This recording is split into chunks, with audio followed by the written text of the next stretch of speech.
台北县平林乡近年来推行茶乡文化和体验自然之旅，尤其在金瓜寮溪的作为更获得掌声。沿着溪畔构筑一条关于自行车道，和自然野趣十足的赏菊步道。没有钢筋和水泥的人硬框架，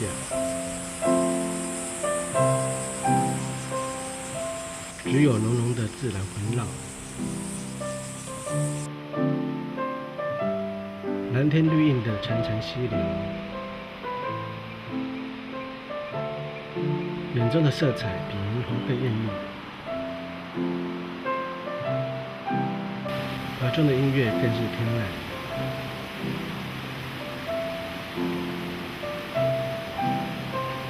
这里也有大山和大水，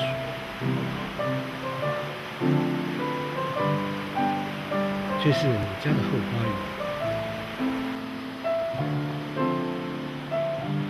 不需重装背负，只要怀着歉意，远离尘嚣，就是这么的简单。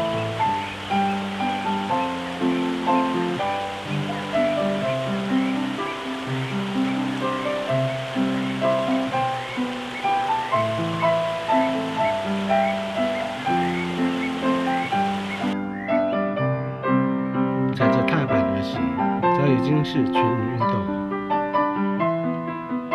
奔驰在乡间小道，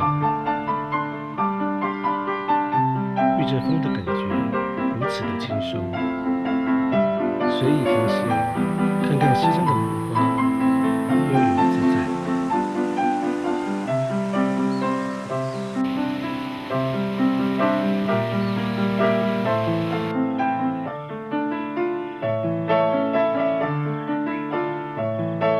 红的、绿的、不知名的昆虫，在那红花绿叶中等待着你。多样化的植物生态也令人激赏。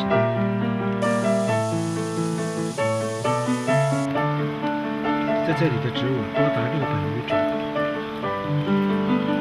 鸟类也有100来种，和其他丰富的昆虫。虽然在数量上无法和其他热门鸟点相比，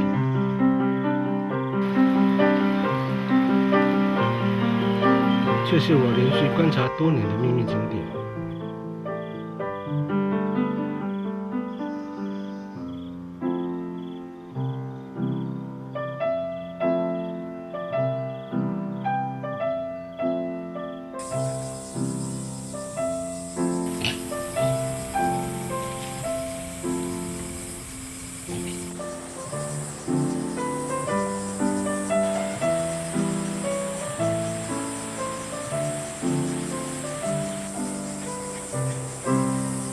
抬头，鲜艳的色彩让人心动。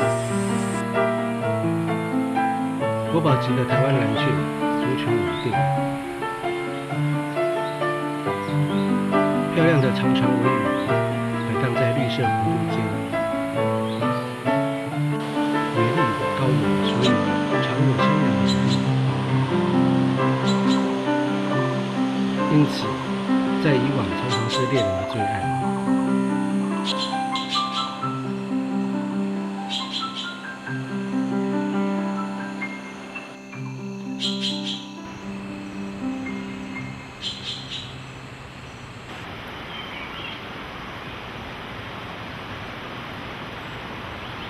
惊艳猛欢呼着，在晨光明眸中，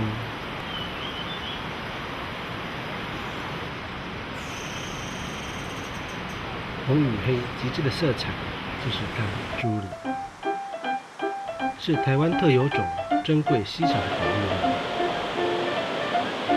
机警又害羞，加上美丽的衣裳，更是令人醉了。一条河川是否有生命力？只要看见它愉快地在此生活，答案就是肯定。河屋是台湾唯一会潜水的山鸟，对于水质的要求非常严格，名列西涧鸟狮首。喜欢在石头上玩萝卜蹲的游戏。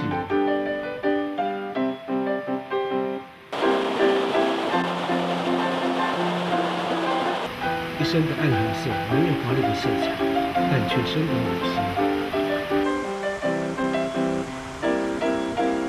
生性害羞，不喜欢嘈杂人多处，因此不容易观察。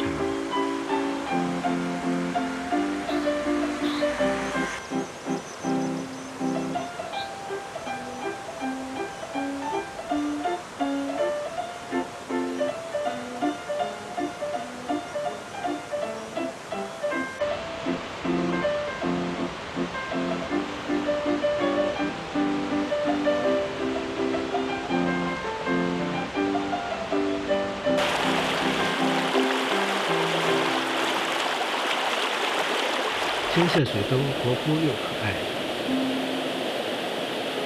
身长才13公分，长得圆胖，所以被称作小铅球。个子虽小，但领域性极强，是冬候鸟，但有部分已经成为留鸟。小铅球不仅活泼好动，其鸣叫声更是悦耳。春暖花开的季节，玩种歌声响彻整条溪谷，想当然又是猎人的最爱。连续2条溪流，观察许久的虎哥和德贵，一时间不知去向。感伤气愤又难过。